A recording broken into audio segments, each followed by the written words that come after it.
Welcome to the Banker Lamp. Please enjoy the video. In this video, I will show how to make vegetable soup for dogs. Start by gathering plain low-sodium chicken or vegetable broth, peeled carrots, green beans, and sweet potato. Chop vegetables into bite-sized pieces and simmer gently until soft. Keep the soup unseasoned and cool it before serving. Reserve some broth to thin the soup for smaller dogs and store leftovers in the fridge for up to 3 days. Follow a gentle simmer to preserve nutrients and avoid spices. Begin by bringing broth to a low boil, add harder vegetables first, then softer ones after a few minutes.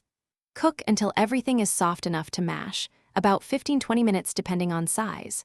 For variety, reserve a cup of plain boiled rice or shredded cooked chicken and mix in for extra calories.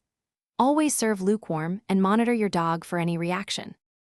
If you're enjoying this guide, please subscribe and like so I can make more pet-safe recipes. Quick recommendation.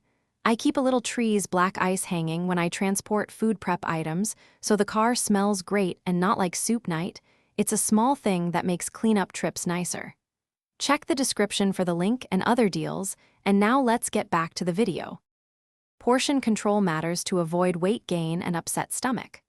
Offer small amounts initially, such as 1 to 2 tablespoons per 10 pounds of body weight, and adjust based on tolerance and hunger.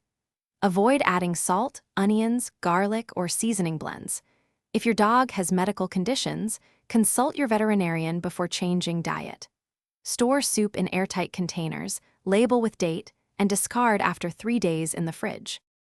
Thanks for watching. If this was helpful, leave a like and consider subscribing. See you next time.